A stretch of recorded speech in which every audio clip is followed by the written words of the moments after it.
led by our esteemed chair, Dr. Joshua Mutambi, who's a commissioner at the Ministry of Trade, Industry, and Cooperatives. And let me thank you once again for consulting in low tones. I think that's an overlap because we have the presenter who's joining us virtually. And so may I bring in Olga Kamula, who's from the International Trade Center, to come and talk to us, to give us a global overview of the leather sector and also the market trends. So the IT team, if you're ready, just click go so that we can listen in to that delegate who is joining us virtually.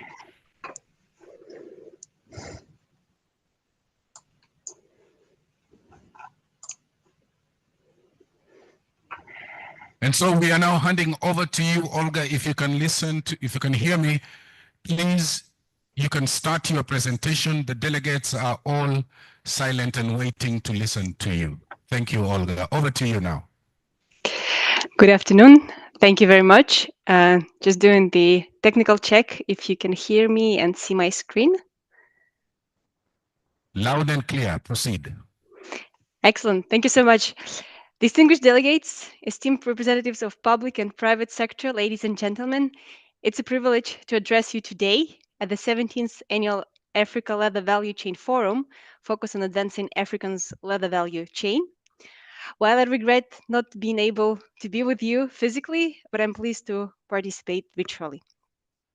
So today's session, I was asked to talk about the challenges, but I think we're all aware of challenges that we face in leather sector in Africa. We talk about them often, yet many of them remains unsolved. In my today's presentation, I will share the leather global trends supported by key data. I will highlight some opportunities to drive the sustainable development on African leather industry. Uh, just a few words where I'm coming from. So I represent today International Trade Center. This is the UN, United Nations Agency, and World Trade Organization agency. We're based in Geneva, and our focus is to support micro, small, and medium-sized enterprises to compete and to actually to develop trade in developing countries. We have a number of tools in our ITC. Some of you might aware. We have free tools that you can access online, trade map, market access map, export potential map, and so forth. We also have a number of publications on leather. So all this available online. So I welcome you to just to Google it, just to go on browser and do some research.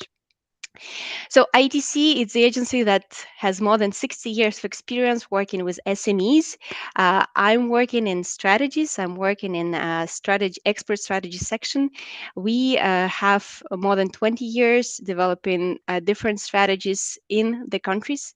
And now we're working on a big project in Eastern Africa in EAC. East African Community. This is a big project called Markup. This is EU-funded project. We're working in 6 countries from EAC. And one of the sectors that we are working in is leather. So that's why I'm here today. And I will do a short presentation. The project focuses, again, to support the SMEs, but also work with the policymakers, work with private sector institutions, association, federation, to support them so they can provide better services to support the development of the sectors, trade, and so forth. Particular focus for my work, it's what we call the value chain review mechanisms, but basically it's the platform, the sector platform that unite public and private sector representatives to get together, to discuss, to prioritize constraints, to identify some opportunities, so to work together to achieve some tangible results. And that's what we are doing under this project. But let me go to leather. So let me present a few leather global dynamics. with some numbers. I mean, we're coming with some statistics today.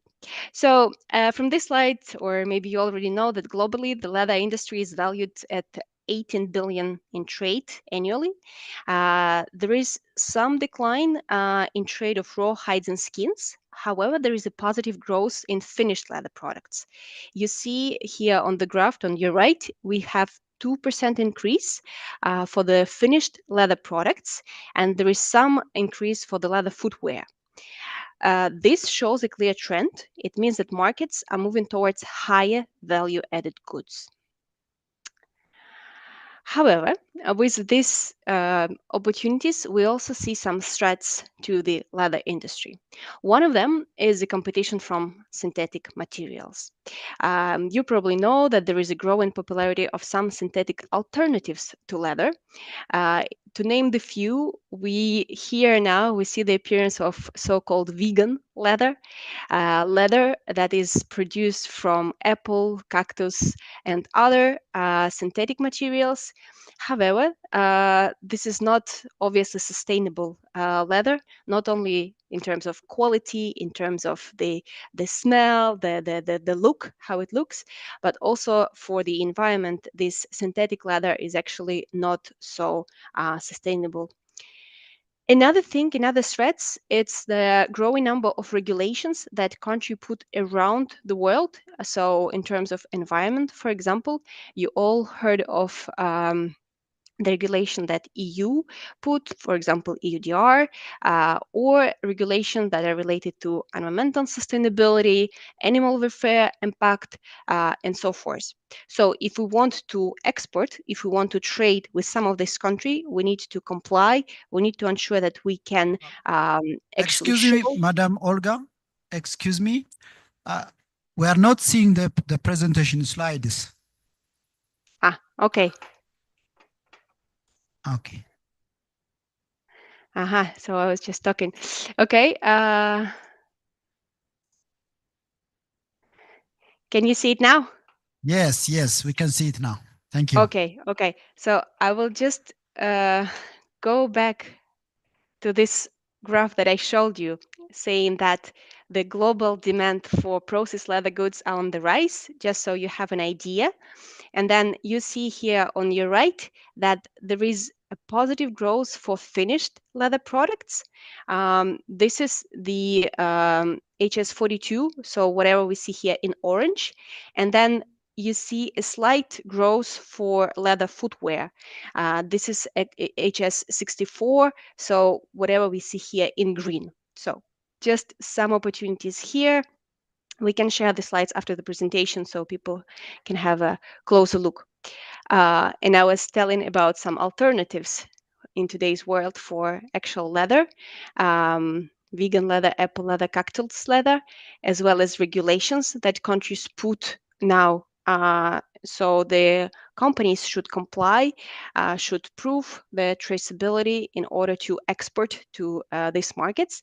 And overall, inefficient waste management practices now, we see more and more that they resulted in improper disposal of water, of waste, of trimmings to the environment. And of course, all this contamines our water, our soils, and so forth. So there is a direct impact with the environment, but also with people that live around the area where leather is produced. So let's look at the global numbers. So globally, the most, if we start at the value chain, at the very first step in terms of like raw hides and skins, we see that most of the exported raw hides and skins are sent to Asia and European Union. In terms of value, these markets dominate the global demand for raw materials. In here, we're talking about salted, delimbed, dehaired, not wet blue leather. So you see here on the graph on the right side, we see that European Union and China are actually the biggest importers of the raw hides and skins. If we move further, if we move to semi-processed leather, we see semi-processed leather. This is wet blue and crust leather. We see that the significant export goes to European Union and Asia again. So we see European Union, China, Vietnam are the top importers of the semi-processed leather. This leather that is further will be produced to the finished leather and finished leather goods. And if we actually move to next step, it's the finished leather goods. We see that three manufacturers, three countries are the leaders in producing and also in exporting the leather goods. They cover 76% of the whole market, and you can see them on the left side. So we have Italy, China, and France, who actually produce the most of the finished leather goods that then they export to the world. So this brings us back to our reality in Africa. We understand that there are challenges. I would like to show you this slide with the four big categories that we put forward. This is based on all the existing reports, strategies, regional and national consultation that we have conducted in Africa recently. So number one, the biggest block of challenges, it's the quality of hides and skins. By quality, there are a number of challenges here. So we see that there is the preservation of hides and skins is quite poor. And so this results in the low economic value of hides and skins. So there is no reliable collection system for hides and skins. There is also no formal grading system. And we also noticed the poor slaughtering and flaying techniques for hides and skins. We see inadequate animal husbandry that leads to poor quality of hides and skins. We see also that around the African countries, tanneries have been closing. Unfortunately, this is a reality. We also see that the existing tanneries, they are operating at 10, 20, 30% capacity because there is a very low demand for crust and finished leather. So we see here high cost of effluent treatment that leads actually to forced closure of these tanneries. We see very limited number of leather parks around Africa and clusters. Now, these have been improving. We see some success stories around the countries, but I think more can be done. And then also, when we are talking about tanneries, we notice that some countries actually buy all hides and skins in bulk. So they don't do any grading. They don't look at any quality. They just come with a big truck. They buy everything, and so there is not enough actually for local tanneries to produce. The next big area, it's of course investment and finance. So here we see that now there is a limited investment in the industry. We understand that some countries have put some export levies for leather, hoping that this would bring the investment back to them. However, the scheme was not quite there. So money from the export levies were received, but they were not put back to the industry. In some countries, there are leather development funds that have been established, but they are not fully supporting the leather industry as they could have. So we see that actually leather goods produced locally, in many cases, especially when we're talking about the price and sometimes about quality, are not able to compete against imported goods. And another continue to this, we see this, limited national and regional competitiveness. Here, I would like to mention that there is, of course, the price in some cases is too high of the leather produced here because many things needs to be already in place. There is also some things that can be improved on the design side. to satisfy the design, to satisfy the quality, as well as the volumes, because we see that there is a demand in terms of volumes, but we produce not enough. So we cannot basically like satisfy in terms of volumes the international market demand or even regional market demands. Another thing, and I think this is also issue relevant to many African countries, we see the import of secondhand shoes, and in most cases they cannot compete against domestic products. So we see, and I think this morning somebody mentioned that the annual demand in Africa is 300 million pairs, and most of the shoes are actually imported. They are not produced locally. So maybe that's something that, I mean, that's something that definitely we can do better. We can produce more to satisfy our local demand. I mean, I'm coming from of course, the perspective of export. So exporting to get some foreign exchange, so invest in other things. But to begin with, we can also start looking at the national level, locally. What can we produce to satisfy our own demand? And this is relevant to many countries in Africa. But maybe enough talking about challenges. I would like to present some of the opportunities, that maybe will bring some ideas to you, or maybe for further discussion. So number one is an opportunity to implement harmonized grading and price premium. So currently, as I said, there is no standardized grading system for raw hides and skins across Africa, and this leads to inconsistent quality and low collection rates. The lack of this uniformity results in tanners paying by weight rather than by quality. And this means that the industry often receives poor quality inputs that affect the final leather products. So additionally, aggregation of hides and skins is poor, and this preventing economies of scale and efficient processing.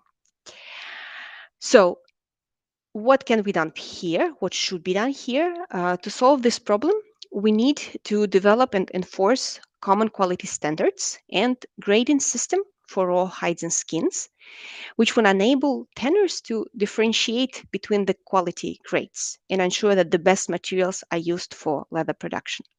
Here, I would like to say that in some countries it is already happening. We have the grading system at the national level, but then there is no like standardized regional or even like African, so we can all be at the same page. And when we trade, we know that this is the quality A or quality 1, whatever we define, and that this goes across the whole African continent.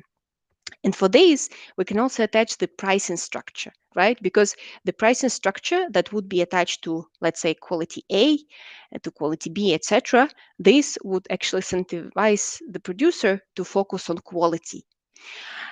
A lot of work needs to be done on educating the stakeholders. So educating all the members of the value chain from the very beginning, from the actual farmers who are having, the cattle, etc. So to have the better quality, so to have the better price when they sell their eventually hides and skins. Opportunity number two, we would like to propose and to highlight opportunity to have integrated abattoirs in the strategic location.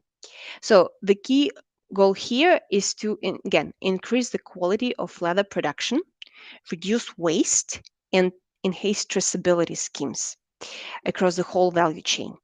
By focusing on these areas, we can improve the overall efficiency of leather production, while we can address also environmental concerns, and we can also meet growing market demand for traceability, for sustainable practices and products.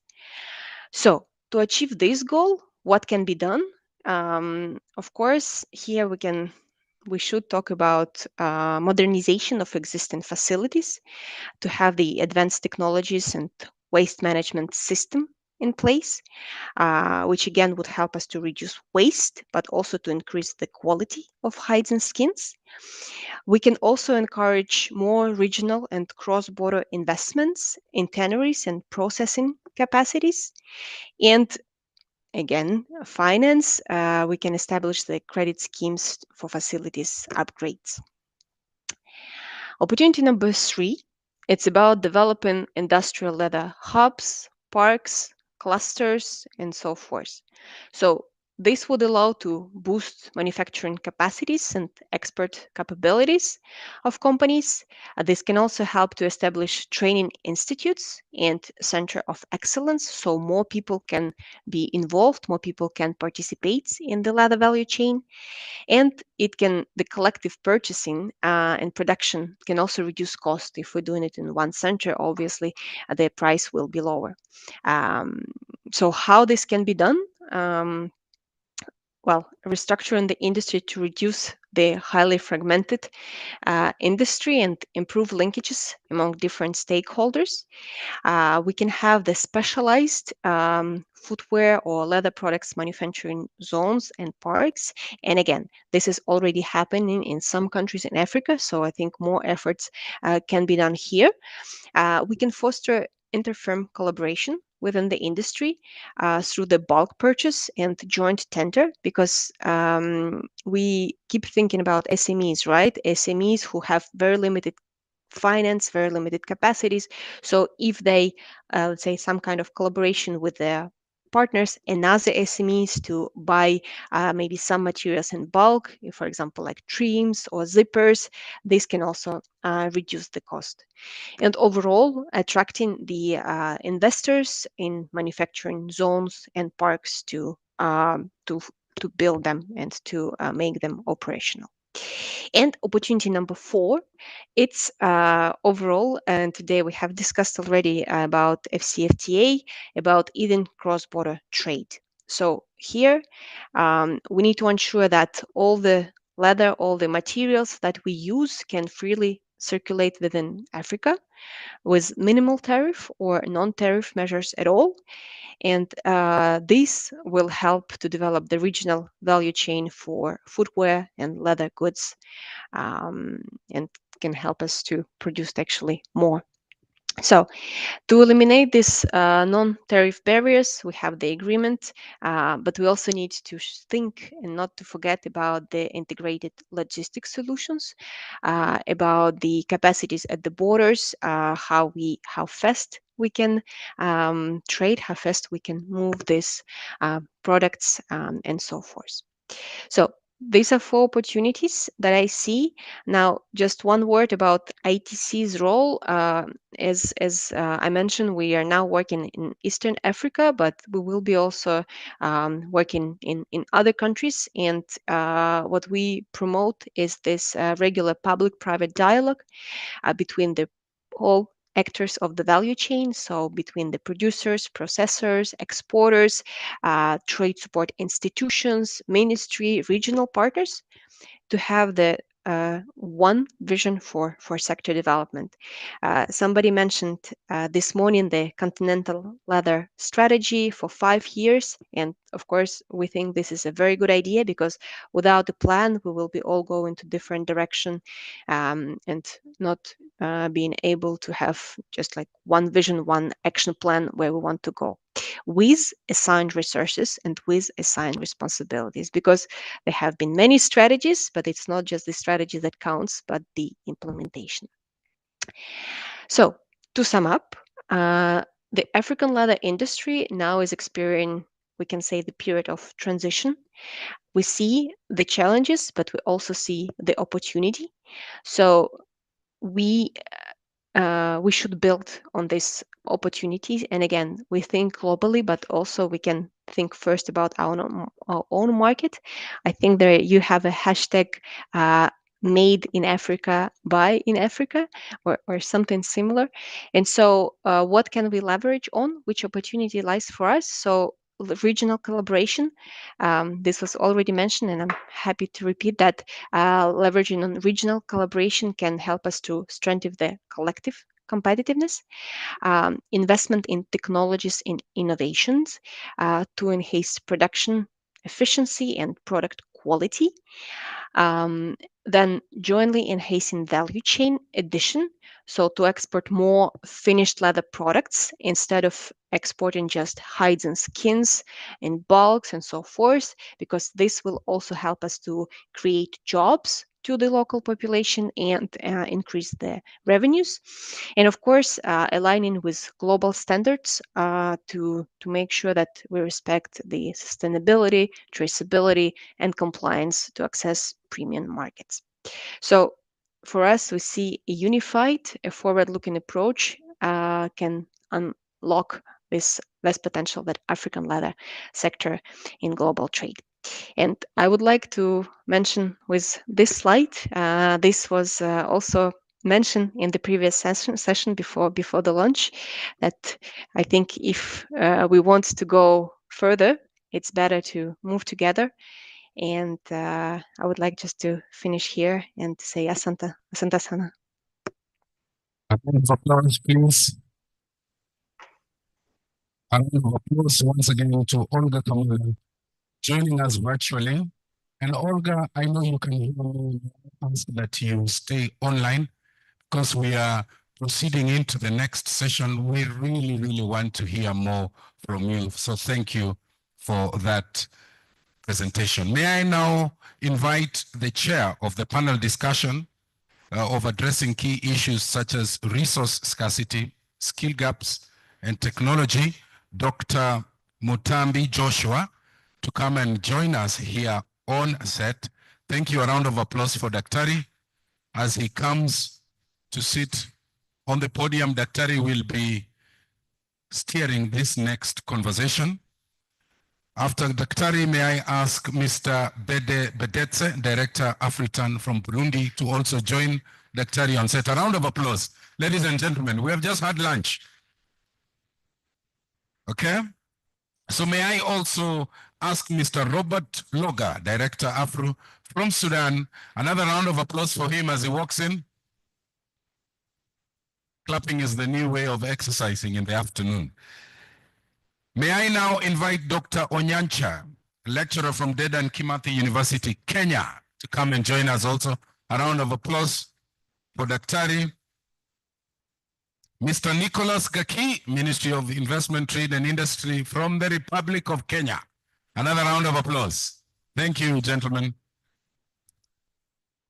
May I also ask Mr. Gitau Wamukui, Managing Consultant from Greenwise Consulting Firm, Kenya, to also join us.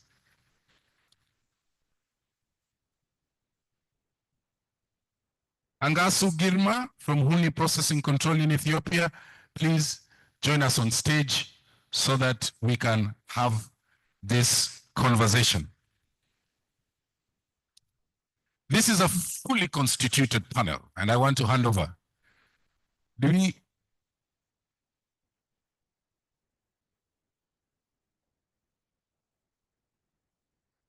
My ears has just caught something that we have never had a panel as big as this.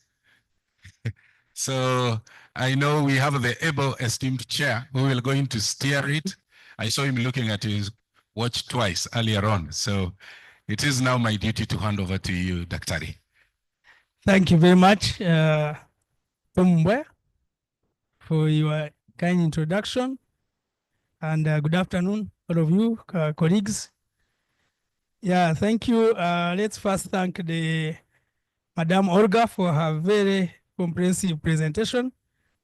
And I want to thank my panelists for joining me here so that we can internalize and discuss this topic. And session number 6, the challenges affecting African leather processing and strategic pathway forward. Yes, of course, we are all here to share knowledge and experiences, as well as building the way forward, which is very critical for this forum. Yes, a lot has already been said, and the process of leather manufacturing or leather processing involves several stages, including the procurement of raw materials, the hides and skins, tanning, processing of the hides, and production of the finished leather products. All these have been ably discussed. The tanning process involves the use of chemicals and other substances to preserve and strengthen the raw materials. And there are also concerns now over the animal husbandry, the welfare, the environmental impact, and the working conditions, as you have heard. So in summary, we have very key responsibilities here, which include the processing, starting with water usage. We have the efficient chemicals, applications, the waste treatment and management, energy in manufacturing, and then the skilled, the people, the society that we are in. And all these involve policies, the policy frameworks and regulations, research, technology and development, and innovations, all together in the ecosystem. So we need to discuss this. I'm really very happy to have all these able people in the entire ecosystem. So I want to start by calling upon, I think one of the key area the presenter touched was on the quality and standards of the raw material and the supply chain issues. So I will start by asking my colleague, Mr. Bede Bedese. I think he's the one next to me.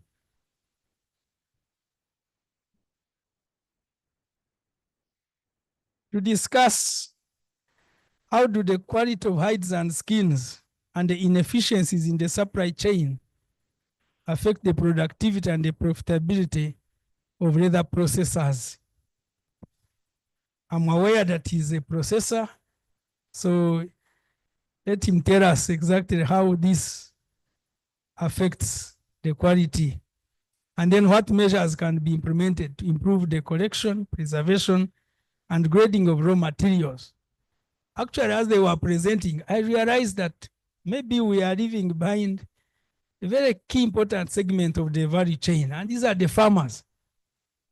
I don't know whether we have the representatives of the farmers in the house, because you see, we are coming in after the slaughtering, but what about the farmers now?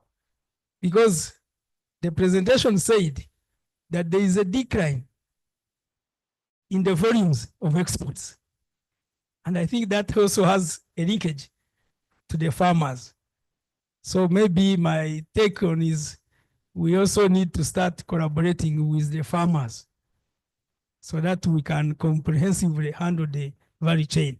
So Bedese, please, the floor is yours. Thank you very much. Thank you, Chair.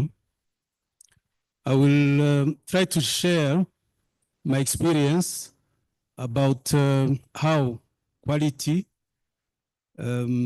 influences the productivity and profitability in the sector. First of all, I would like to say that it looks quite evident that if you use, like in other industries, you use poor quality of raw material, you can't expect having a good result at the end. It is the same in our sector.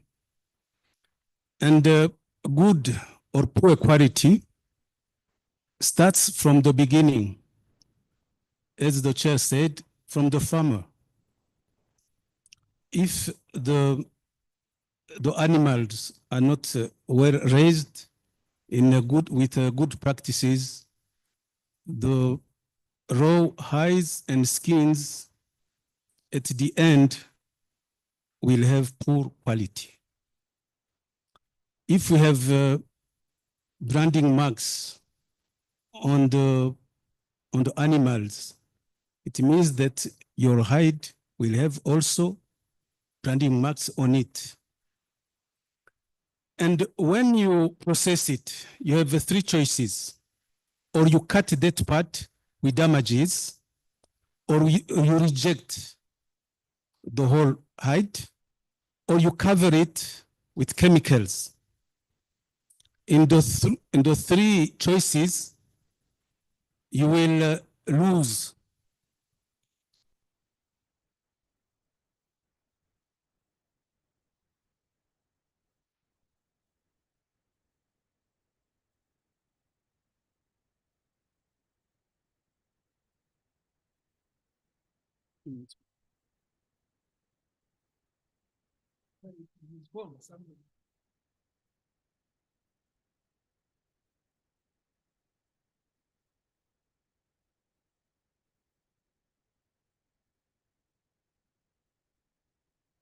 As I said, in the three choices, you lose. You lose on productivity. It means that if you trim, you have less area on the hide. If you reject, it means you lose totally the hide. If you cover, it means you have to add cost on your production. And this is the first step. The second step is the transport. I think many people have seen how our animals are transported. Many times they are transported in trucks without any care. Of course, from that results scratches and sometimes deep holes on the animals. And it's the same situation. Next step is the slaughterhouse. Poor and or bad handling in the slaughterhouse has, as a result, also many damages and defects. And step by step, up to the tannery, we have to get quality control every step, so that at the end we get a good quality. I think I can stop here so that when we get to discussions, I can elaborate more. Thank you.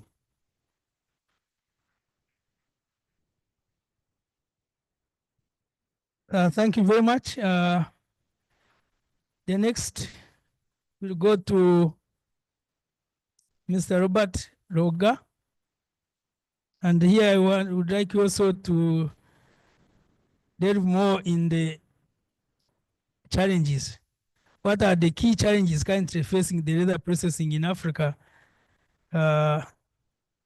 Definitely the presentation has brought out, but we would want to hear from your experience. Please, that is part A. Then I can come later for the second part. Good afternoon, everybody. I think the challenges, the solutions have all been said in the day and a half that we've been here from all angles. I've heard it from government people acknowledging the problems. I've heard it from the private sector, and I've heard it from academia. And it's not we discovered it now. This is the problem with the leather sector is everybody knows what the problems are and what the solutions are. The only thing we are missing is finance. At all stages, the only thing missing in Africa is finance. In Europe, they want to do something. They have the financing on terms that are conducive for them to invest it, and they do it. In Asia, the governments actually sponsor them. That's how they grow. You want to talk about the Asian experiment and the Far East and how they grew? The governments led industry. So like China now, they say we want to be a tech leader. So they're investing everything in tech. America says, no, we will make the CHIPS Act and we will give billions for you to make factories in America. Who's doing that in Africa? Nobody's doing that here. But if you look at leather is one of the industries where the cost of labor, because it is very labor intensive, actually guides the decision for where you put your tannery. If we have the raw resources, I think, as you will see in the presentation later, Alpi mentioned before, we account for 25% of the livestock population in the world. So a quarter of the livestock population in the world is here. Why the hell are we not producing it here? We have gold. Because the West wants it, they will come. If you have gold in the biggest jungle, because there is a real demand from the people who have the money, they will build the roads, they will build the ports, they will give you the electricity. And we as Africans all just have to sit there and watch it. In most of the countries in this part of the region, you have resources, you have diamonds, you have the other stuff. Are they complaining? No, because whatever needs to be done, they do. And the investments they invest are multiple of billions. Whereas for the leather industry, which will employ our population, okay, we don't even need a quarter, very little investment in proportion to what is in the world. We talk about $3 trillion annually in Africa. How much do we need to improve the leather sector in the whole continent? I mean, it's staggering to me that we still haven't figured out that the real core problem that's facing everybody at each stage is financing. And I hear, Mr. Yesterday you were talking about you go to VCT and come to JVT. And all these acronyms, Mr. Financier, is good for you. But I'm a tanner. I want to concentrate on my skins. We would like you, please. You sit down with the bank, you sit down with the government, you make one window. I give you an application. Please, I want to buy this machine. Either you buy it for me if you don't trust to give me the money, or give me the money and let me buy the machine. But JVT and go to this window and get me that paper. We spend all our time going from one finance institution to the next. And then finally we sit down and look, this one wants 7% and the other one wants 9%. 7 plus 9 is 16%. The machine is going to cost so much. This is why we can't invest. There is a reason when you go into the tanneries, we have second-hand machinery. Because if I'm in Italy and I want to buy a buffing machine, they will give me, the manufacturer, he goes and he comes to me and he gives me the machine. The bank or the credit company provides it to me 0%, 1%, whatever I think is the first year, and then maximum was 3% over 5 years. I didn't do anything. I'm in Italy. What the hell happened? The manufacturer brought me the machine and somebody financed it for me. All I have to do is keep it working.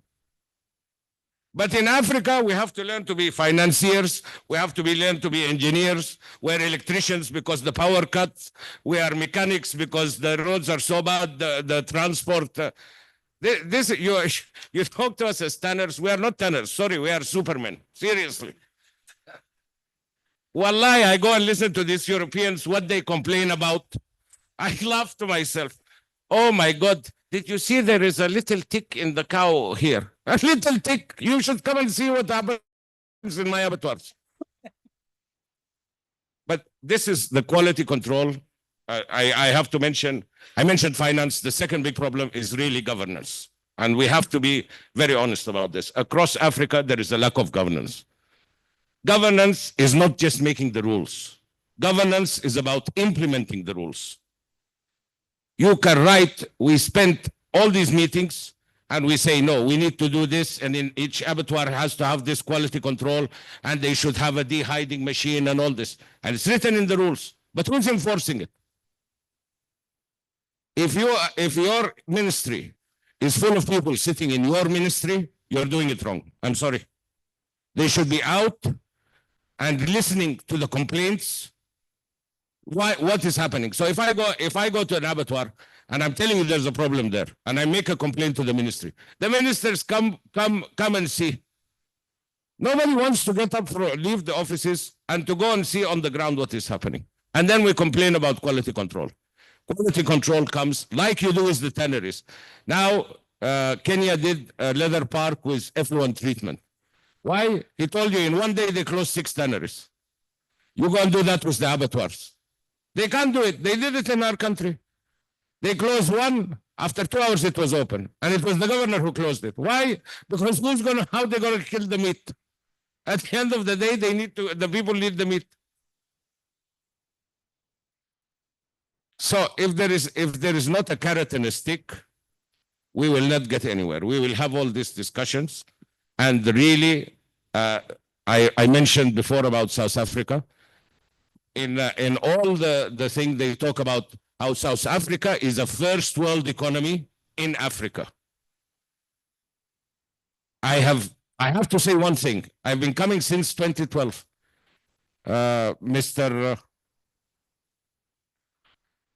His presentation was all figures.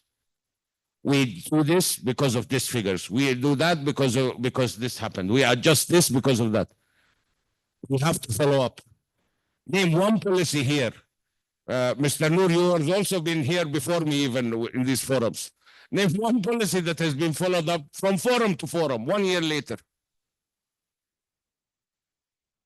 to ratify this trade thing. I'm sorry, I'm veering off course. Yes. So I will just say one last thing about the tanners. We really want to work, and Africa is the last bastion for leather. I'm telling you all now. If you go to Europe, and with that they've liked Olga mentioned, they've moved on and they think they need other stuff. Maybe it will come back into fashion, but we're not waiting for it. We have leather here, we should consume it in Africa. So let's focus on trade in Africa. Thank you. Thank you. Thank you very much for that. And it's good you touched about the skills. I'm wondering whether you need to add something more on the skills. Okay, thank you. Yeah, so the next now we'll go to Douglas. Douglas, I think you need to discuss to us that how do the environmental regulations and the need for sustainable practices impact leather processing in Africa? Here we are discussing about sustainability and environmental concerns. Please. Good afternoon, everyone. Yeah, as you have been told, my name is Douglas. I come from the university, and a number of things that are affecting the tanneries, especially processing. Those are some of the environmental things we deal with. For instance, we know that data processing is as old as humanity. And one of the funny things is that tanneries have been associated with pollution throughout the ages. And this is not by accident. Is that over the time, tanneries use a lot of chemicals, and at the end of the day, the chemicals have to end up into the environment. With now trying to stop pollution, governments have come up with regulations to minimize the impact of pollution to the environment. For example, we know that chromium is the gold standard for tanning, but also we know that chromium-6 is a carcinogen. And although chromium-3, which is used for tanning, is not a problem, but chances are that when chromium-3 ends up in the environment, can be oxidized and become a carcinogen. And it's a concern. Leave alone chromium, when it comes to other organic compounds, the organic compounds, which are dyes and others which are used in the data processing, they have equally serious impact on the environment.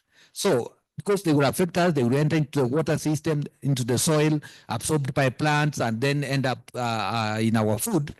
So governments have come up with regulations.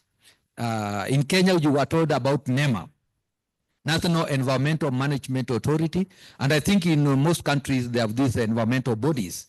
And what they do is that now to enforce the legislation, what amount of chemicals has to be released into the environment. Of course, they have come up with limits, starting from the Environmental Protection Agency of the United States and from Europe. They have given limits. Now, the funny thing that has happened in Europe is that some tanneries are not able to meet the environmental requirement. They have moved tanneries to countries which are not very strict. And actually, this is an opportunity for Africa because when things have become thick in Europe, manufacturing has moved to Africa and Asia. But again now, Europe is dictating, you cannot pollute the environment in Africa, you must meet the regulations. You must meet these stringent regulations. And what is the impact? One is the cost of doing business. And that's why you have heard about the Kenya Leather Development Council trying to have a common treatment, effluent treatment, because individual tanneries may not be able to treat the effluent to the required standard. Of course, it comes with additional cost to meet those requirements, to dispose the solid waste, to dispose the effluent. It comes at a cost. The other thing is lack of technology. Not everybody will be able to buy the new technology. I hope Dr. Sundra was here. He has talked about the new technologies for effluent treatment, which they are practicing in India. Not every tannery will afford that. And what is the impact? If the government now says that you must meet the regulation, chances are that you are going to close down. And of course now, if the government wants these factories to work, they must assist in effluent treatment. For example, how many of the tanneries, after treating the chrome liquors, can test the water and say that actually it meets the requirement? None. They don't have the equipment. They are expensive. They are crying. They don't have the money to even run the process itself. How can you tell them now to start dealing with the effluent and meet the? So that's one of them. The other issue that came about is that if you don't respect the environment, you don't meet the regulation, we are not going to buy your leather. So it cannot go back to Europe. So technically, you are being forced to meet the regulations. And that one brings other challenges. Then the other thing is banned substances, banned chemicals. Some chemicals have been banned, you can't use them. And of course, the alternatives are very expensive. And now when you go for them, sometimes you are in a country where sourcing those chemicals is a challenge, the environmental friendly chemicals. And what is the impact? It increases the cost of manufacturing. And when the cost of manufacturing increases, technically your competitiveness of your product decreases. So of course, those are some of the challenges that we have to look around. Rarely in Africa, we make our own chemicals. We have to get them from China, Japan, and all that. And one of the things is that when they are manufactured there, by the time they reach here, the cost goes up either by import duty, VAT, and transport, freight charges, and all that. And then at the end of the day, the product you make becomes a little bit expensive, and in the global market, it may not be that very competitive. And when it comes to sustainability, I will revisit that sustainability in a different way. For example, if you have a tannery and you are having machinery of 1970, how much the motors, which are consuming a lot of electricity, you don't want to buy motors of 2020, which are induction motors, which are very efficient. At the end of the day, your energy bill is very high. Of course, now you have to transform. And of course, it comes at a cost. Of course, the tanners who are here, those who are having old machinery, you can actually refurbish them.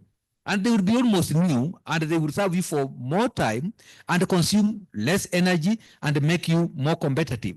Recycling and reuse, those are things that have been discussed. I don't want to go into much details, but of course, when you go to circular economy, you will realize that you can recycle, reuse to lower the cost of manufacturing. Thank you.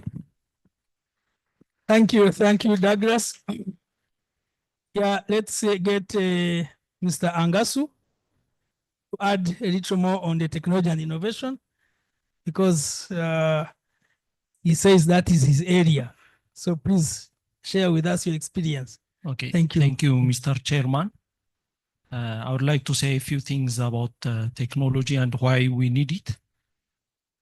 Primarily, the main idea is to increase value. But first, we have to understand value for who.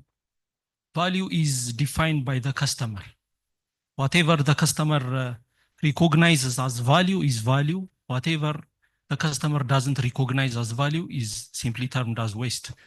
This is mainly used in many business philosophies. So one thing that the customer recognizes as value is consistency. It was being mentioned in the morning session as well. So consistency, when the customer orders a certain product to be produced, they expect every time to achieve that lot. But what happens is that normally a sample is made and the customer is happy about that sample.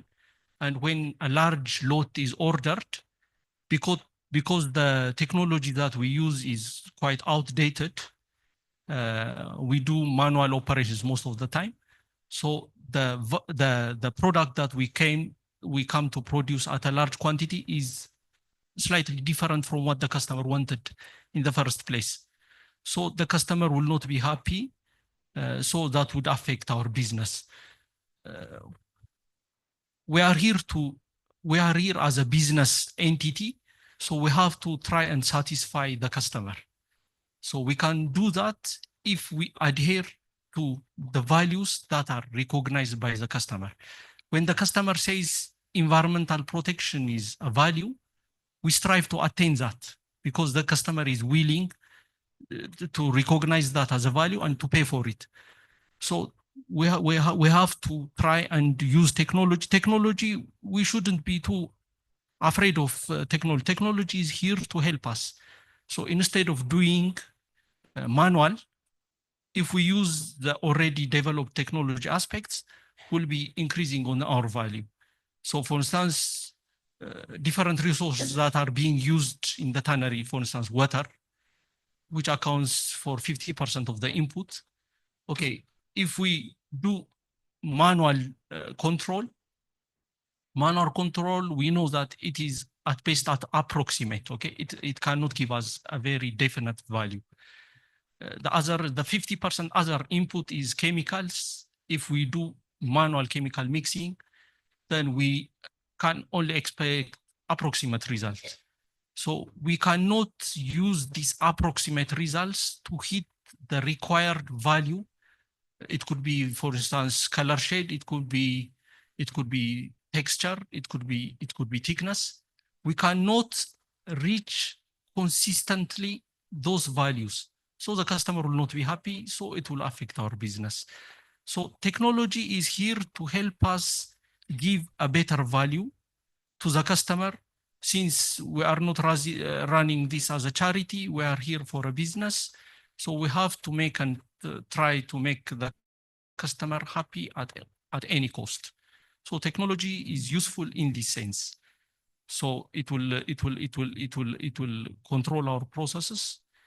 And once the values are maintained, the other things like increasing productivity, conserving energy, all that will come after we satisfy the customer. So for instance, what does it mean? If I can make a certain laser using power consumption of say 1 kilowatt, and if I come up with 1.5 kilowatts, then I'm going to charge the customer for the other 0.5 kilowatts. But the customer doesn't really care what kilowatts I used in order to produce that specific product. The customer is interested just to get the product. So if I charge for the wastages that I have in my processes and I move that cost to the customer, I can definitely not be competitive. So this has to be considered properly. Few points maybe to raise on what my colleagues were discussing. What we are missing is finance. Okay, I do agree we are missing finance, but I think we are also missing the understanding aspect.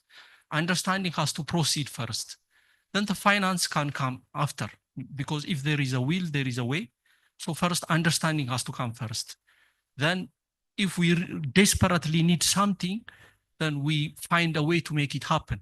We find a way to make it come into reality. So we can say different things are missing, but I really think understanding is missing in our part. The other thing is, of course, to increase competitiveness. Okay, we let us try and cut wastage in our processes, because I'm also interested in lean manufacturing. That's where I'm doing my PhD currently. We have seen that around 30% is only the efficiency that we see in common manufacturing facilities. 70% is pure wastage. This is money that we charge the customer, for which the customer is not willing to pay. Where we have wasted in our chemicals, where we have wasted in our water usage, where we have wasted in our energy usage, we shouldn't take it to the customer. Thank you so much. Thank you very much, Mr. Angasu. In this whole business, at least my experience in business is that you build customer relationship and partnerships. With the figures that we are seeing, the customer should also come in partnership to support the producers. So, but I know maybe that may be hard from the private sector perspective, and that brings us to the government. So let's have Nicholas Kiha. Mr. Nicholas is going to discuss to us the policy and regulatory environment. How do the national and regional policies affect the leather processing, and what reforms are needed to promote the industrial growth? Who is there? Chair, I'm here. Nicholas. Okay. Okay, thank you, Chair. I have been requested to talk about policies. And to start with, I will start by reflecting years back when I was a student in high school. I went to a town in Kenya that was an industrial town. Then there were so many factories, all types of factories, including leather factories. We had even a tannery, which used to complain that it was near our school, and we used to complain that it was polluting the air. So after I finished high school and I went to university, a difference of 4 years. After finishing the university, now I needed to look for a job. And I knew there was a town that had very many factories. So I went back to Thika town. I was shocked to find that most of the factories there and the industries had closed down, including the other ones. And even the tannery, they say had closed down. So what happened? It was only one simple thing. The policy had changed. Then we had the import substitution policy. And that policy, what it used to do was to protect local industries from outside competition. So what had come in is we had now the liberalization reforms, and our industries, then including that town, Thika, could not compete now with those industries from other countries, because the cost of production maybe in some of those countries was cheaper than what was available in Kenya. So when we are talking about policy, these are very critical aspects of industrialization, and especially when it comes to leather. So in that aspect, we have several aspects here. When we are looking at policy, we can have trade policy. The trade policy that you have, depending on how it looks like, it can make all the difference between your goods being able to compete locally, and in this case, the leather and leather products. And the same case when it comes to investment policies, if we want to ensure that investors in this value chain are doing well and their products are able to compete, we must have policies that are in place that can be able to make them produce quality goods at lower cost. And then when it comes to policies, they cut across the whole value chain, from the livestock, that is animal husbandry, tanning, when it comes even to the processing itself, and access to markets. So therefore, we need to be a bit cautious and And also to say also a bit selfish when we are also coming up with some of these policies, especially taxation, we should be able to look at our taxation policies. Are they enablers of our local leather value chain, or they are making it difficult to produce locally? Then the other aspects have also to do with infrastructure development. If your policies are good, you can be able to put like a common manufacturing facilities, which can be able also to assist the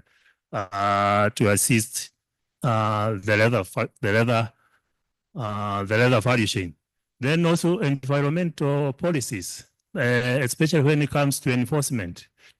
Is your enforcement punitive? That when you see an industry, maybe it's a leather like the tunnel we had, although that was not closed because of it was not closed because of the policy.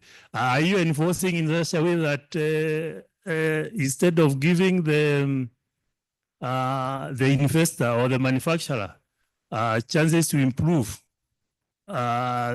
his environment, his effluent treatment, you just go there legally and you close the door. So, Chair, those are my observations on that. Thank you. Thank you very much. Thank you very much. And I think as we have indicated, all those are technical, which maybe the regulatory agencies should be put in place. But mainly, I think here, our challenge, again, is to do with financing. And maybe we should have a specific policy on financing. But let me hear from my colleague, Mr. Gitau Wamukui. I think he needs to discuss to us about these partnerships with financial institutions and development agencies that needs to be leveraged to attract investments in the sector. And also talk about the government. How can government also support financially? Because we keep talking of industrialization, our development agendas are all driven by industrialization. But you cannot do industrialization development when you don't have financing. So I think government cannot run away from financing industrialization process. So Mr. Gitau, discuss that level. Thank you. Good afternoon, everyone. I think this is a challenging one because on one end, we are saying, yesterday we finished the session very well. Very well saying that there's finance, we need business plans, we need feasibility studies, and money is there. Yet on this other end, we are saying we have a challenge of finance. So we are somewhere in between, and I think we are lost on what is the key issue. But this is what I've seen after I've been involved in running tanneries, or two tanneries at least, for about 13 years. And I'll give you a very practical example. If you have to operate a tannery in a very good way, you need chemical stocks for about 6 months, because most of the chemicals are not coming in, you are importing them. So you need chemical stocks for 6 months. Then from the time a hide gets into your factory, processing it, packing it, and doing everything, to the time it reaches a customer, it will take you between 3 and 4 months. So basically, we are saying that for you to operate fully, you need cash flow for at least about 7 to 8 months in a year. So that's the first challenge that we have as SMEs within the leather processing in terms of financing. How many organizations would be able to raise all that money? And like my brother from Sudan says, you are looking at yourself from a processing point of view, not looking for money. And unfortunately, that's the other challenge that we have with the SMEs. Let me use Mr. Bede because I know him personally. He is the owner of the factory, he is the financier, he is the processor and everything else. So then somebody's totally lost. And then when you go to the banks, they're like, this business plan needs to be done in this way. You need to organize it in this way. So there's a lot of disparities in terms of where we are going to get the finance from and how we also operate and everything else. Number two is the issue of SMEs being SMEs. that we also have our own internal governance issues. Organization in terms of books, organization in terms of running the factories that we do have, and that pushes us into some sort of a challenge in terms of what we have. And then the final one, which I find, and it has been alluded by Daktari there, is the issue of perception about the leather processing sectors. The leather processing or leather or tanneries in general, everybody, whenever you talk about them, what is the first thing they say? Hey, those guys do pollute, is it? So they don't even want to touch you. Some international banks that we know, they don't even finance tanneries. Okay, so you see, we start from a very disadvantaged point in terms of you need enough cash flow. You are already, let's put it in quotes, you are already a suspect of pollution. Eh? So even if you're going with a very clean hand and saying, I have the best technology, and that, or this is why I need this financing so that I put in the proper systems, already you are suspect. Then that becomes a key issue and a key challenge that would be there. But now, what all this having been said and done, what is it that needs to be done? There's need for a lot of projects or a lot of the government to start de-risking or coming up with de-risking programs whereby they are able to reduce in terms of the risks that are there. You know that there are many risks that are there, and they would de-risk by having incentives that would help the SMEs to ensure that they do the rightful thing. I know we have the program manager for Drive. Is he around? Yes. Drive is a program in 4 countries. And one of the things is that they're saying it's the de-risking the livestock value chain. And one of the things is that today in the morning, there was a discussion on the financing that they have. They have financing which is under 10%, but the indication that I got is that they've gotten about 100 projects that they have reviewed, but they've not had any project in the leather sector. So again, we need to ask and put a question mark. Are we also disadvantaging ourselves in terms of putting up the projects that we need to put up to look for financing? So then that's the other one. Then the other thing that we need to do is also for the commercial banks, we need to keep on emphasizing with them to develop products that are more commercially friendly, whether it is LC discounting and other such kind of products, so that at least we are able to get some bit of finance to, get us off the hook from this huge cash flow element that we do have. So I think we are in a catch-22 whereby on one end, we say there's finance. On the other end, we are suffering as production units in terms of what we need to do. So I tend to think a lot needs to be done by institutions like ALPI and others, and the people who are also providing the finance in terms of giving us the information, sharing awareness of this that is available, or this financing that is available to the SMEs or to the tanning sector. Thank you so much. Thank you very much. That is very useful. I wanted somebody to discuss about regional collaboration and trade, but I'm happy that RP is already doing this. But now with the African Continental Free Trade Area coming on board, how can we be assisted to get closer to the technology suppliers? Because I am having a tendency, I'm feeling that maybe we also need to have these different technologies so that we can help our producers. Is it an area that we are missing? Because if financing institutions are available and projects are not submitted, and yet we have challenges of poor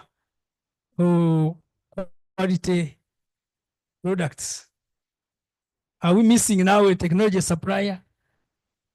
Maybe that is what I would think, that maybe RP and the FCTA could take up. But of course, we have discussed all these things, and I would like to give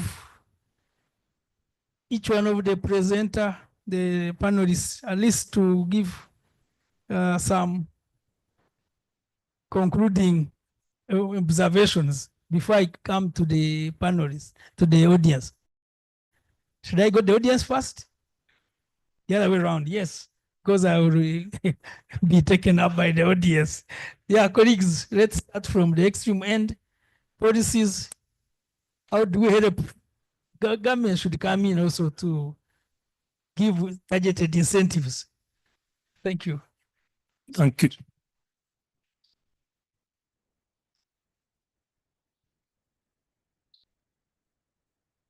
Okay. Okay, thank you. I'm being advised that some questions may be actually coming to the panelists so that they can handle all of them at a go. Okay, so let me, I already have hands up. Okay, 1, 2, As I bring the microphone, 3. of course, we would Yes. like to recognize the presence of the ambassador of Ethiopia to Rwanda, Mesfin Gabriel Mariam Shao, who is with us here. A round of applause just for him taking time off his busy schedule to come and be with us. So I'll hand over the mic to the first question. Thank you very much, moderator, and all the panelists in terms of really articulating the issues. I've been looking at the policies generally across the continent. We do have good policies and good strategies. But the issues has been implementation of these policies. And we must be clear that government is not a good implementer. Government is not a good implementer. The implementation is the private sector. Yeah, the role of government everywhere is just create a necessary environment for the private sector to drive growth. And I think my brother from UNECA, even in his presentation, also highlighted that for the CFTA, Continental Free Trade Area, to work, the private sector should not be a passive player. It must be on the driving seat.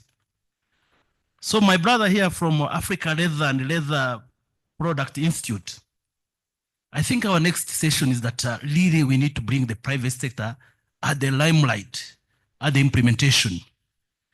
Otherwise, the policies are there, strategies are very good, I've read everything, but how do we really bring in the captains of industry to drive the leather sector?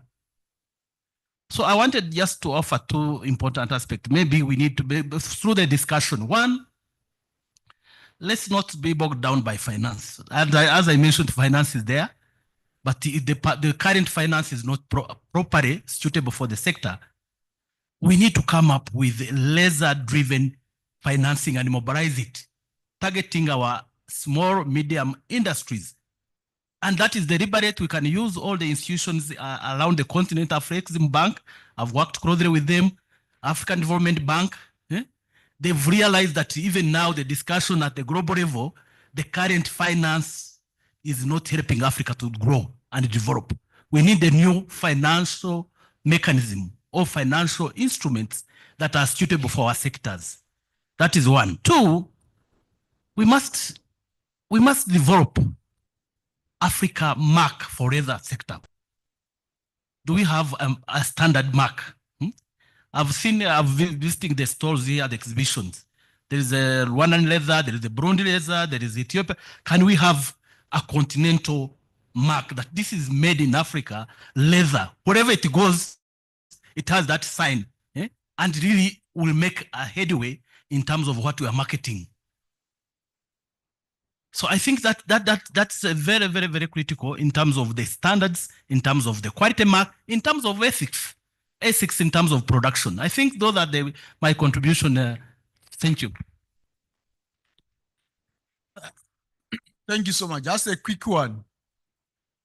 On the mark, we've already initiated a traceability system that we are piloting. And it is still in infancy, but we want to build on it so that when a shoe is being made in Italy, they will know this shoe was made from leather from Africa. If you look at CITES, that some years back I was in Milan. I went to a factory, a leather common which were using crocodile skins and so forth. I just looked at the skin and I said, this is from Zimbabwe. He said, no. When he raised it, there was ZW mark. So we agree with you. We are already working on that. Then on finance, it's linked to what Malunga said. That, especially on the SME side, they always want to operate in the dark. By this, they don't want to formalize. Even us, AOP, when we request the data from them, they don't want to give us. We are running a survey right now in partnership with TDB Bank. All people here in Jora and Kamban, they know. They've tried to get data. And if we present on the board, you will find the country that has the most active entrepreneurs. I'm not going to mention the country. Has the least participation in that survey. I want to thank Uganda. I want to thank Rwanda. They mobilized. And from that survey, we've established that from these SMEs, there's a financial gap of 300 million. And we have the data. And we are using that data to develop suitable financial tools. But if you have not submitted, how do we know what you want? So it's something that we are already responding to. We have the data, but my request is for countries that have not fully submitted, please mobilize more people to submit. This is the only way we can get finance based on facts. We cannot get money based on say, I need money. Money for what? To buy Coca-Cola, to buy bread, or to do what? Thank you. Thank you.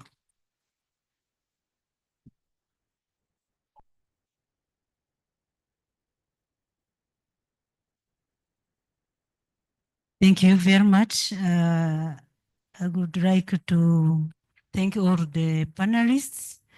My observation or comment goes to the Mr. Dr. Onyancha for academia. All of us say that whatever we use is based on the importation. So what the academia can help us to develop the technology and research in order to have all those chemicals and machinery be manufactured in Africa. Because in our industry, we know whatever we use, we know chemicals, we know some substance which composed by the chemicals. So we would like to have academia work harder to develop and partner with the industry in order to avail the chemicals and the technology needed to develop the Africa industry. Thank you. I submit.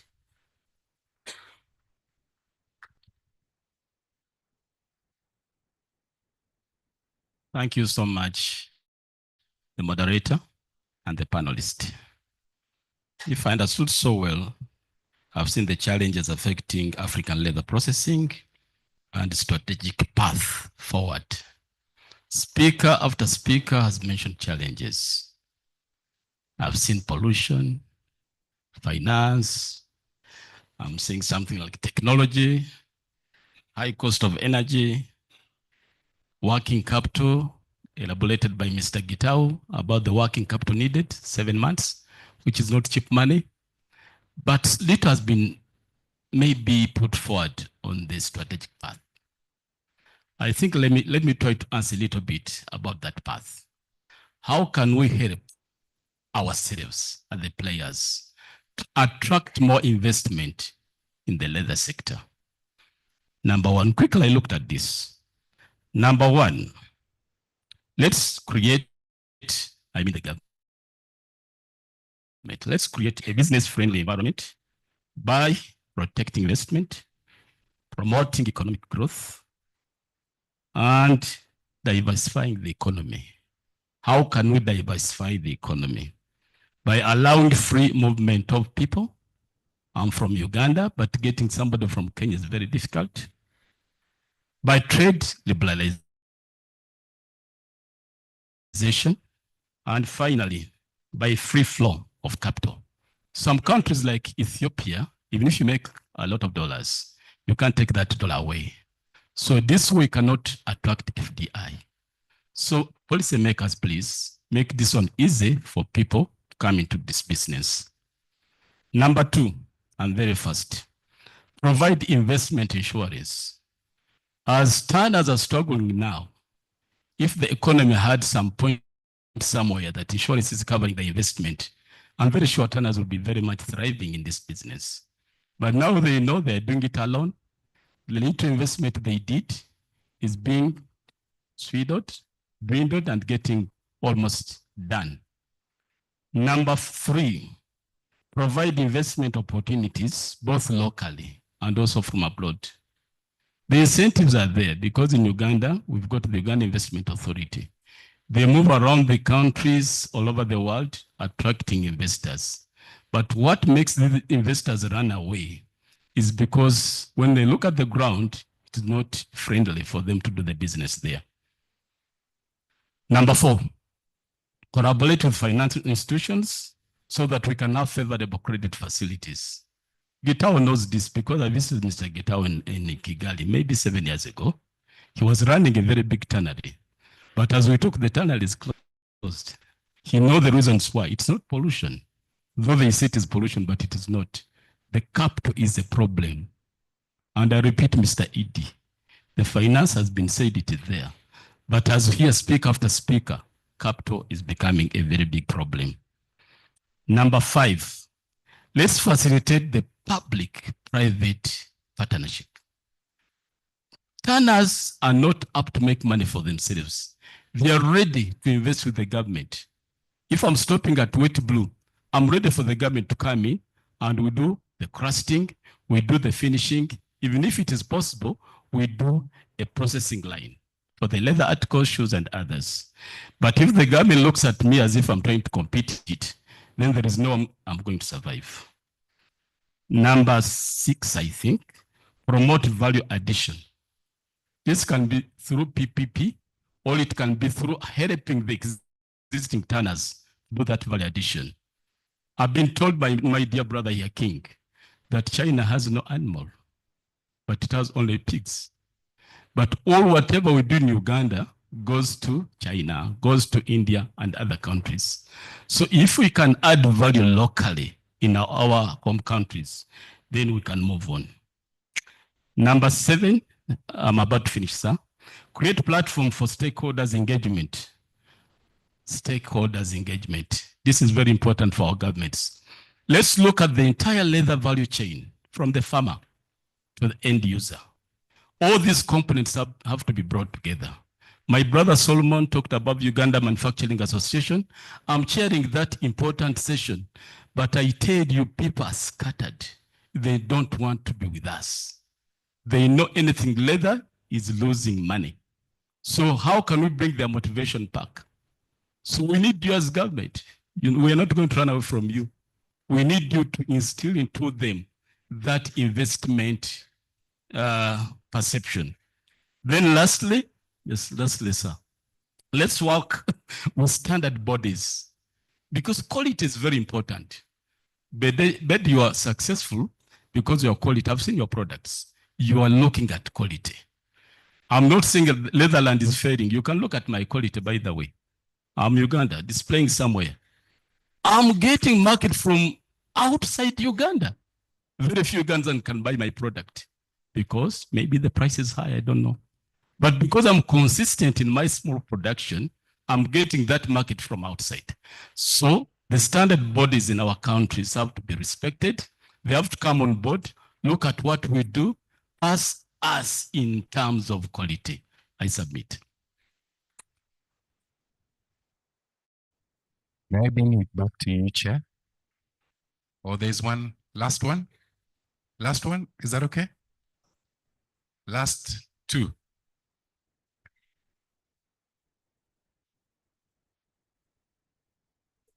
Okay, we finish at... So we are in consensus that we leave here at midnight. Is that okay? Is that okay? Distinguished delegates, is that okay? Or should we align to the timeframes we allocated to ourselves? Why don't we divide that 4 by 2? So okay, all right, okay. Okay, very well. I think lucky I'm amongst the two that you have agreed that they mentioned. Mine is very short. One is I want to agree with Wamku and most of the panelists here that government must play its critical role in this value chain and generally in industrialization, whether we are talking of the CETP, because that is one area where investment is capital intensive. And therefore, if the private sector is not supported, they will not get it right. But in terms of SME finance, I think the issues of de-risking, because when you talk with commercial banks, they think SMEs are very risky to work with. Whether it's true or not, that is neither here nor there, because probably they talk out of experience. I think government should come in with the credit guarantee schemes. I know in Kenya, we already have one that is administered by the Ministry of Finance. And the last time I checked, there were like around 7 banks that were working with the National Treasury to support on this, because that way the SME is able to access the funds. And I think it's normally negotiated probably so that the interest rate may not be as high as you were hearing yesterday. Maybe chairman allow me, in the morning there was something I also wanted, and it's still government, about market access when Madam was chairing there. The other thing is we are signing so many trade agreements, free trade area, whatever, but do our SMEs even know those free trade areas and agreements exist?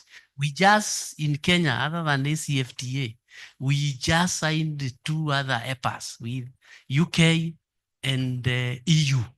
But for EU, we were very clear that once we sign those agreements, which gives opportunities for 14,000 products to access the EU market, the next thing we did is from October, going to February next year, we have been going out to sensitize the SMEs.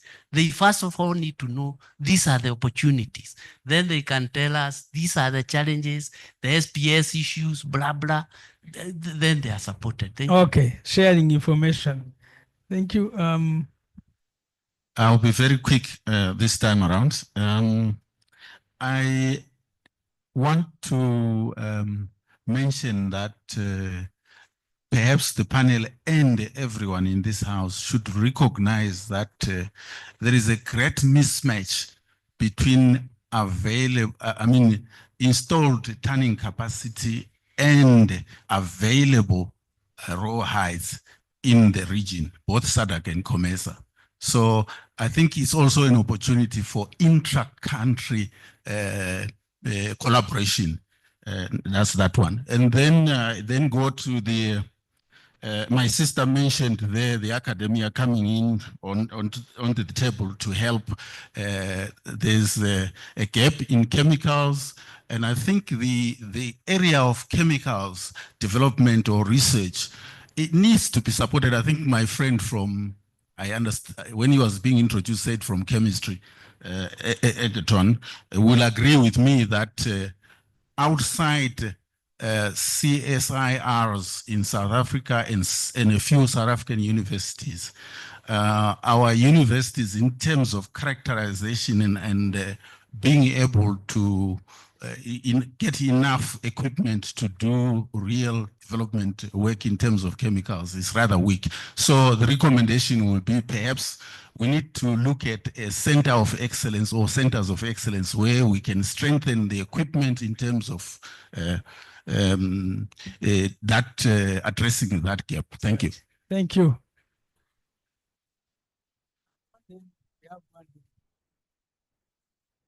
Thank you so much, our chairman.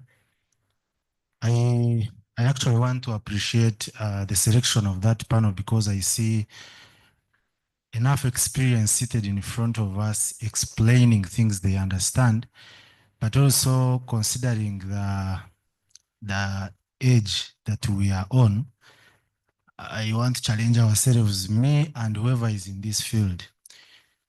This sector where I am and I feel so passionate about it had been looked at as something for failures. I want to say, and it is seen in my country, that those who would go to do shoes would be people who are somehow failing. And we are turning the tables to make it really generate the money that is supposed to generate. When you look at the universities that we have, you can agree with me that whichever people came to colonize us taught us how to be consumers. Even these people we have as scientists, sorry to say, they are scientists, they know how to use the reagents, but tell them to make the reagents. They have to go and buy them, then come and do the science they are trying to do. Can't we really, as people at that strategic level, help us to see whether we can change this and encourage our students to know how to manufacture things that are used in manufacturing? Who of us here as parents has his child right now maybe pursuing a course related to leather? Because you might look at it as something not marketable, and we might be busy here saying, people, we need to grow this sector. But after this age, who is taking over? At the university, the scholarships which are given in each country, as we are here, how many courses related to leather is given a chance for students to take up and study like any other person in another field? I thank you so much. Thank you. Universities are challenged. Yeah, thank you, Chair, and I thank the panelists. And sometimes these are some of the, they question instead of sometimes, giving some information. But the thing is, first, with the reagents, I do recall at some point that some of our scientists tried to formulate them and they were told they are not supposed to do so. That kind of knowledge is not supposed to be with us. So that's a debate for another day, but it's always puzzling why we can't do it. My trust is that most of these are basic chemistry, but when you are told you are not allowed to do it, we need to ask why. Coming to the standards, Chair, first of all, the standards are available. Actually, I wanted just to correct that presentation that the standards for the grading of heights and skins are available. In actual fact, the only thing that we need to do is to create the capacity for people to understand them. And I think that's the program that we're having with the ALPI, that we shall be doing that capacity building for people to understand about the grading issues. So the standards are available, Chair. And number three, and the last point, Chair, is about Made in Africa. We have worked with ITC to make that work. And we are still trying to see how we actually get that off the ground. It is supposed to be launched by the African Union Commission, and it will focus on issues of standards, that's quality, intellectual property rights. So it will safeguard the designs as well as the rules of origin. In the leather industry, I believe there's nothing much. When it comes to rules of origin, most of these products are wholly obtained, so it will be a big problem. But I just wanted to update you about the progress in this area. Thank you very much. Back to you, Chair. Thank you very much, audience. I think let's back to our panelists. Again, I will let's start from the extreme end. Thank you, Chair. And thank you for your observations and comments. I think for us in government, there is a lot we need to do when it comes to addressing the issues that have been raised. When we are coming up with policies, we need to consult the stakeholders. They are the ones who know where the shoe hurts or it pinch. And therefore, when they come to us and they talk to us, we really need to listen to them so that we can be able to come up with the policies that will be able to address their concerns. On public-private partnership, I think that's a good way forward. because some of the investments in the leather sector require a lot of money. Therefore, I think that's an area which we would need to explore as the policy makers in the government. Thank you. Thank you. Douglas? Okay, I will respond to two questions or suggestions. One came from Madam as she has left the room. Universities to develop solutions for local problems. And I'll give an example, especially when it comes to machinery and all that. Our universities have not been good, and I have to be honest. And this gentleman at the back, remember, universities are government entities, and sometimes to give those solutions, they have to be supported by government. But I would say one thing, in our university, we have gone in a different way, partnering with industry and developing problems and solving solutions. And I remember, Dr. Nur, we were to revive your machine, but there are a few challenges. But I've seen entities, even government entities coming to the university for machine fabrication. And I know in our university, I'm referring to my university because that's where I'm seeing things are working. I remember even the counties, they come with problems and the university solves for them.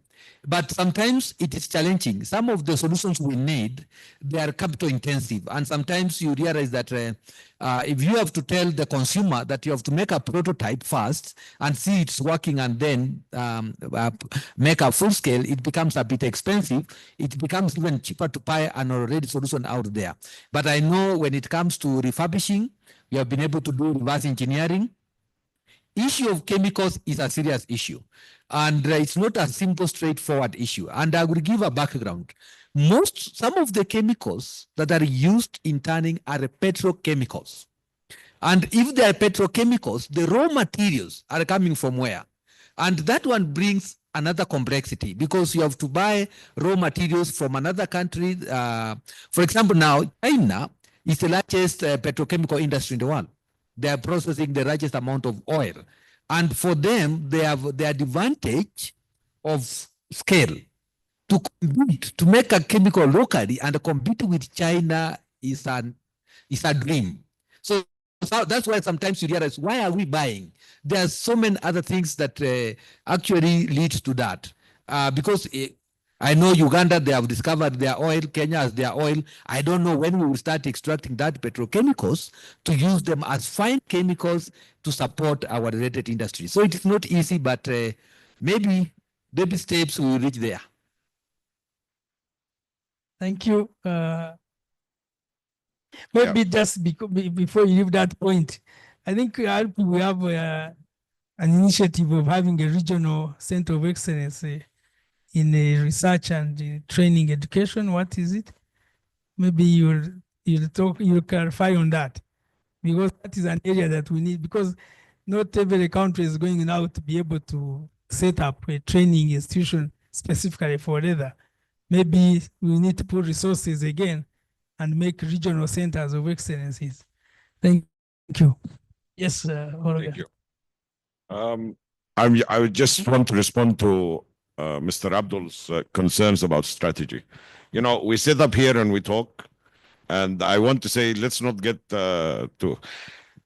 we accept leather is a sunset industry. Yesterday you said it's not. We accept. So is oil. So what? They're still making billions. If we accept, it doesn't matter how we define it. The real thing is, do we want to work the leather? What does leather do for Africa? Like I said, it is labor intensive. Do we have a lot of unemployed youth? Yes. So we can get them working? Yes. Can we get their creative designs going as we see in the back there? Yes. So do we want it? Yes. Does it have an environmental impact? Driving here from our other hotel had an environmental impact. The car produced fumes. It can be mitigated. Okay? I have to say thank you to Alpi. Really, everybody says it, but we really need to appreciate the fact that Alpi has brought us all together. Before 2011, before I met Alpi, we would not even know, I wouldn't even be able to tell you where Rwanda was on a map. I am not joking. Jermaine, you know this. You remember we discussed in Port Sudan. How many of you would have come to Sudan if there wasn't an Alpi forum? At the least, it has got us going to each other's countries. It has got us talking to each other. And now the people at the top, they can't keep us apart. Now we know that, hey, no, it's not us that's the problem, because the same people have the problem there. The problem is in the way that we implement our policies. Like he said, the policies are there. But how are we going to implement it? You say the private sector. The private sector is going to go and implement something that is a regulation. If you have a standard, like Mr. Abdul mentioned, you want quality control, it has to be a standard set by the government. If I don't meet the standard and you find my product in the market, take it away and burn it. Make me hurt. If you hurt me, I will fix it. If you don't hurt me, I won't fix it. But you want the private sector to hurt the guy. This doesn't work. Government has a role in the implementation. Just like the private sector has a role, the government has a role. You cannot, every time we squeeze you, you say, no, we are good at policy, we are not good at implementation. So the success stories that I want to talk about since we came, Ethiopia. You were the standard bearer when the first forum I attended in 2011. You had just banned the wet blue. You were exporting finished. Everybody is talking about it. And how are they going to survive? The Europeans want wet blue. Now look at it. Today, when we came in the airport, you had a leather corner in Addis. The Chinese have made a manufacturing hub there. But I have to say one thing. I also have a problem with that. We want joint ventures in Africa, okay? But the Chinese didn't let the Americans come into the market if they don't do technology transfer. You have to make a local partner. It's not, this is the Chinese, he make the manufacturing, and that's it. Because then, yes, you're not sending the tax money to China, but you're giving it to their same companies here. When the Americans now made sanctions, most of my customers moved from China to Vietnam, next door, because now it doesn't say China on the bill.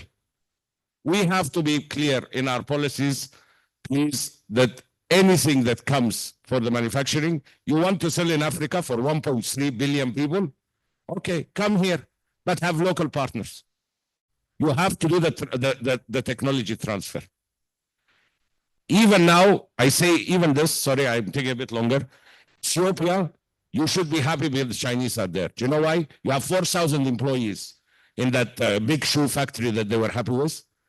These 4,000 employees, every year 40 will go out and they'll make their own small factory.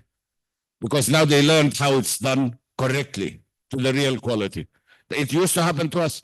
We would get from the universities, the students, they would come for internships, stay 2-3 years. I go after 4 years, I find them in another tannery. They learned in our tanneries where we were bringing the Indian experts, we were bringing the Italians, and they would go and teach, go and run in the local tanneries. So technology transfer cannot be by chance. It has to be dictated by policy of the governments. This has to be a reason for it. Thank you so much. Thank you. Talking about chemicals, someone has been proposing that we should try to manufacture ourselves the chemicals in Africa. I think it's a long trip up to there. But first of all, we should think how to manage the procurement, even if we don't manufacture ourselves. According to my experience, it's a big challenge how in my company, we manage the procurement of chemicals. Mr. Gitau has been talking about 8 months of you have to finance chemicals to have them to avoid shortage in the company. This is true, but what he didn't say is that when you make a big stock to avoid shortage, you have a risk also of expiring date. If you make a storage for a long period, the efficiency of chemicals is decreasing. And sometimes they are useless. You can't use them. One of the challenges that I see is how we could work together so that we can have a center of procurement that are used by a group of companies, of a group of countries. When you import, for example, sulfuric acid, also some other chemicals, you can't mix with other chemicals. You have to import a whole container. It costs very much. But one container of sulfuric acid can be used by many tanners. So I think about chemicals, but I could think also other facilities that we need. Like in maintenance, for example, when you buy a machine from China, some machines are sophisticated, and you need to get a technician coming from China. If we should have one good technician in EAC that can move around and address the problems that we have in maintenance. I tried with people coming from Kenya, coming from Zimbabwe. Mr. Shoko knows that. Even in Ethiopia, I tried. But we don't know exactly where to find those services. We should manage those common services so that we come stronger. Together, we can do much more than alone. Thank you.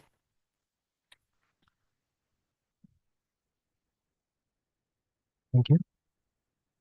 So mine would be to all of us and to ALPI. I think for the longest time, for the 30 years I've been in the industry, one of the biggest challenges that we've had is that we've had an issue of pushing the industry from heights upwards, saying quality at this point, processing, and then into the market. I think a time has come for us to change and have it the other way around, to make it a pull industry. Let the market talk so that the market may influence what happens in the backward linkages. I think if we probably approach it that way, we may end up resolving a lot of challenges that we have within the value chain. And that way, it probably is going, I believe with that, then some of the issues that we have from capacity, from the issue of equipment and all that, we'll be able to see them. Because if we are able to make a product that is being taken by the market, then we'll always be able to see, like Sekandi has said, you'll always be able to see where do we need to get the material, the raw material from.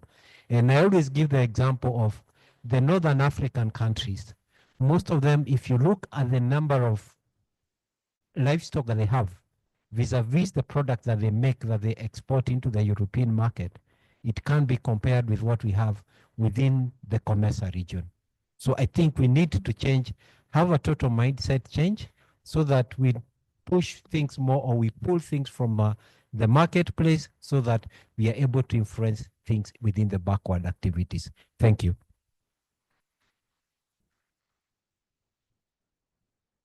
Okay, thank you. I want to say a little bit about making chemicals and machines here in Africa. That would be a real great thing. It is something to look forward to, but I do agree with Mr. Bede. It's a long journey. Making the machines here is really, it takes some expertise, because people that build the machines have been working on this for years upon years. A lot of R&D going on to arrive at that specific feature. So we just cannot jump and do the machines. But to start would be something. But in the meantime, the standard solution that is given is to adapt technology. We are here as processors, okay? We deal with leather.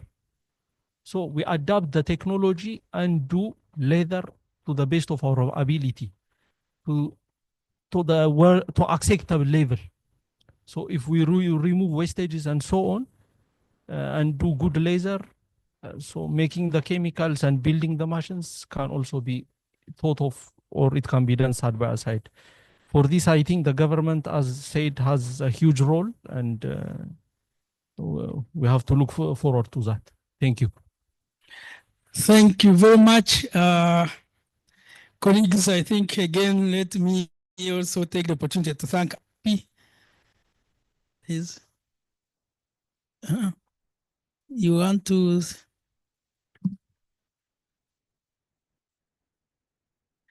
Yes, thank you. Before I conclude, let me ask Madame Olga. I hope she's listening. She's still online.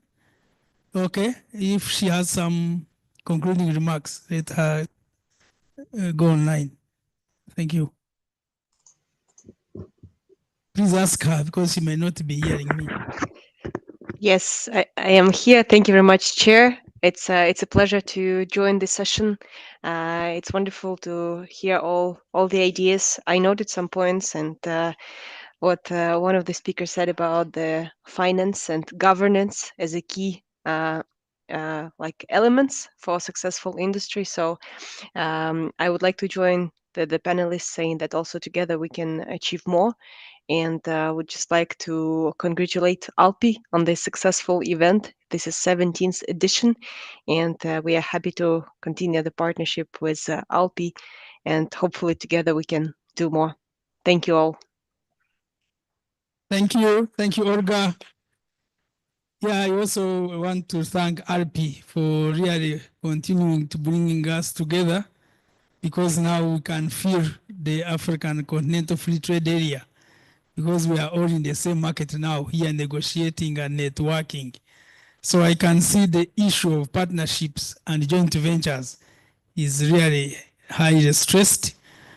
The issue of database for experts and technicians and all those, because definitely we need the categories of all that are required in the value chain, because that way it will be easier.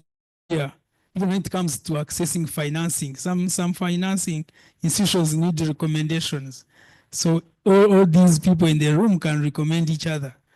And then continue promoting each other. Let's continue buying from each other, because for sure there is no way we can manage the volumes when we cannot buy from each other. The question I had for the African Continental Free Trade Area was about how do we address the issue of counterfeit, especially when we are dealing with digital marketing. This comes to us again as we do business. We rely on trust and honesty and transparency, but sometimes you get some new fellows in the business who have no permanent premises and they can run away. So how do we handle that when it happens at the African Continental Free Trade Area? With that, I want to also say thank you very much, my panelists. Thank you, the audience, for being an interactive session. And we can close this session here. Thank you very much. Thank you, distinguished chair, and the panelists. I will ask that you stand right here because we need to capture this moment on. We need to capture this moment. Members of the media will require this so that we can write a good story after this. Thank you very much. Thank you. Thank you to this panel. A round of applause for them. And may I also thank you, Dr. Joshua Mutambi, for steering this incredible round of panel discussions. As they go back to seat, another round of applause to them. That was a truly enriching dialogue. And I know in a short while we will be having a well-deserved break in the next 30 or 40 minutes just to take some tea. because I notice that it's getting a bit cold. All right, so just bear with us. We've also noticed when I was consulting with the executive director that some of the interventions are already being made. And yet we had dedicated a session on the final day, you know, to consolidate all of those interventions. And the ED has advised me that there's no problem because this is not a chicken and egg arrangement. So if it comes now, that is good enough.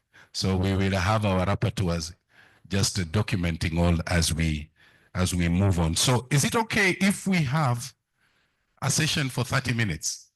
Just by show of hands, or do we take a break for coffee and then we come back?